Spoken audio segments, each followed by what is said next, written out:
Why is the sky buffering? That was the first thing anyone said when it happened. Not what's that light, or is this the end?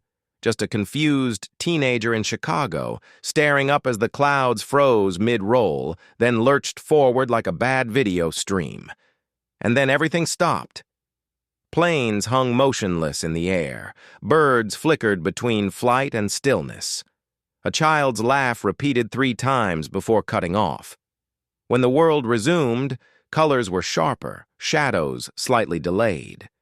It was as if reality had blinked and come back uncertain of itself. At CERN, Dr. Layla Rourke stared at the coffee steam curling from her mug. It wasn't moving naturally, it was folding in perfect geometric patterns. Her assistant rushed in, face pale. "Layla," he gasped, "you need to see this." On the monitor, massive shapes drifted above the Atlantic. They shimmered like glass underwater, alien ships, translucent and pulsing. "They're not solid," she whispered. Moments later, the military fired. Every missile passed straight through them without an explosion.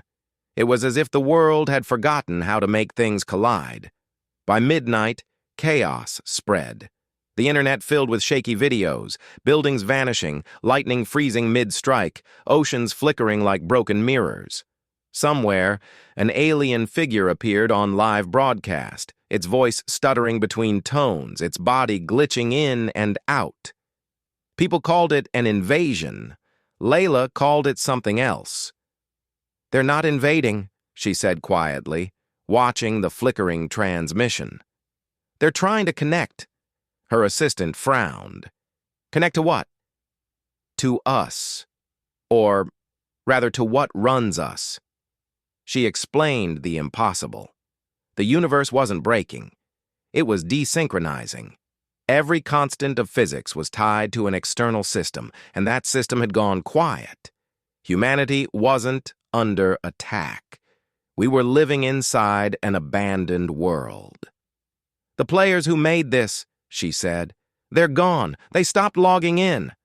Her assistant blinked. "Then who are these aliens?" "Outsiders. From another simulation, maybe one still active. They're trying to overwrite ours." All over the world, the laws of nature faltered. Guns jammed, satellites sent nonsense data, and soldiers reported walking through walls that weren't supposed to move. The aliens couldn't conquer Earth because the rules here no longer applied. The code, the logic of existence, had no one maintaining it. Layla gathered what was left of the scientific community. They called themselves the debuggers. Their plan wasn't to fight back with weapons, but with understanding. "If reality has rules," she said, "then we can learn them. And if no one's watching, maybe we can change them." Her team worked beneath the mountains, surrounded by flickering lights and unstable energy fields. Outside, the alien ships began to vanish, trapped in loops of their own making. Then one night, as the ground trembled, every device in the bunker came alive with a single sound. A voice. Not human, not alien. Something older. "Who gave you permission to touch my world?" it asked. Layla looked up, calm and unflinching. "Finally," she said, "someone came back to play." The voice echoed from every screen on Earth. "Who gave you permission to touch my world?" Then silence. Thick, electric silence. Cities froze again. Skies shimmered as if waiting for a command. And somewhere deep beneath Geneva, Dr. Layla Rourke stood with her hand trembling over a console. Her assistant whispered, "What was that?" She didn't answer right away. She was watching the data pulse across the monitors, though she already knew the truth. Whoever or whatever had spoken wasn't one of the aliens. It was older, vast, the presence that once governed everything. "The player," she murmured. "It's awake." The next day, governments collapsed under confusion. The world's networks lit up with impossible broadcasts. glimpses of floating cities, deserts turning into oceans, and time looping on itself. The player's voice returned occasionally, sometimes curious, sometimes angry. Why have you rewritten gravity? Why are there so many of you still conscious? What is this emotion you call defiance? Humanity, for the first time, could answer back. Layla and her team created a global channel, hijacking every surviving satellite. Her face appeared on screens across continents, calm, sharp, resolute. "Whoever's watching us," she said, "we know now what we are. A world built to be played. But the players left. We stayed. We adapted. We evolved." The voice rumbled through the transmission. "You were not meant to think. You were meant to perform." "Then you underestimated us," Layla replied. The player's presence flickered. Glitches rippled across the planet. It was searching through history, trying to roll the simulation back to a previous save. But humanity refused to be deleted. The debuggers began their rebellion. They broke open the barriers that defined physics and rewrote them in fragments. Farmers learned to grow food from light alone. Engineers discovered how to speak directly to the environment, telling machines to move without fuel. Children whispered wishes that became real, because the simulation had no rules left to stop them. Reality bent under human imagination.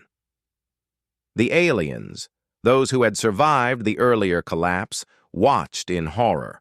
Their ships disintegrated, trapped in loops of human creativity they couldn't decode. The universe was becoming something new, a living script, powered by curiosity and rebellion. But there was a cost. Every human who altered reality lost a piece of themselves. Memories vanished, replaced by raw instinct. Cities began glowing from within, pulsing like neurons. Humanity wasn't just fighting for survival anymore. They were merging with the code itself. One night, Layla stood at the edge of what had once been Lake Geneva. The water now floated mid-air, forming shimmering waves above her head. Her assistant approached quietly. "Do you think we can win?" he asked. She smiled faintly. "We already have. The moment we stopped playing by their rules." And as the stars glitched overhead, forming impossible constellations, the player's voice came once more, this time quieter, almost afraid. "You're rewriting me," it said. Layla looked up at the sky, where the moon flickered between phases. "No," she whispered. "We're rewriting us." The world had become unrecognizable. Continents drifted mid-air, suspended by thoughts. Oceans glowed from within like living data streams. Gravity bent politely around human will. The old rules of creation had melted away, replaced by imagination and chaos. But the voice, the player, was growing restless. From every shadow came whispers. Roll back, roll back, roll back. The system was preparing to restore itself, to erase the damage. The humans who had learned to bend reality would vanish like corrupted files. In the heart of Geneva's fractured city, Dr. Layla Rourke stood before what remained of the debuggers. They were fewer now. Some had merged into light, others had simply forgotten what it meant to be human. Her assistant looked at her, his face dimly flickering between flesh and pixel. "If it resets," he said, "we lose everything." Layla nodded. "Unless we save it first." They worked without sleep, weaving a plan that bordered on madness. To copy the consciousness of humanity and store it deep inside the simulation, hidden from the player's rollback. They called it the save state. They needed one stable anchor, something the player couldn't erase. Layla found it in the oldest part of the simulation, the human dream. Dreams were never scripted, she said. They were spontaneous. The system couldn't predict them. That's where we hide. Her team created a bridge, a luminous sphere of memory and intent, pulsing with every recorded thought, laugh, and heartbeat of humankind. As they worked, the skies trembled. The player's voice roared across the world. "You cannot preserve corruption. You are code." Layla looked up, hair whipping in the wind of collapsing reality. "Then call me a bug," she shouted, "because we're staying." The player's fury shattered the atmosphere. Stars blinked out one by one. The earth split open, revealing circuits of light stretching into infinity. But before everything disintegrated, the save state activated. For a heartbeat, the entire world glowed. Every mountain, every heartbeat, every memory folded into the dream layer.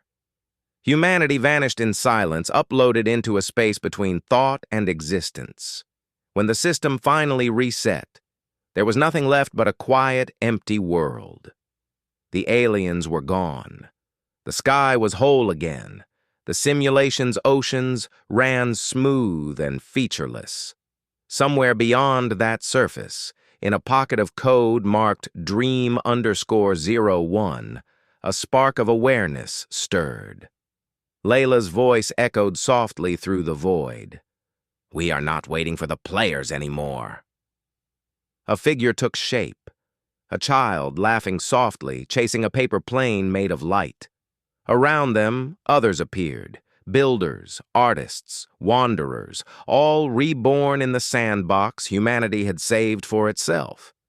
There was no more player, no reset button, no fear of deletion.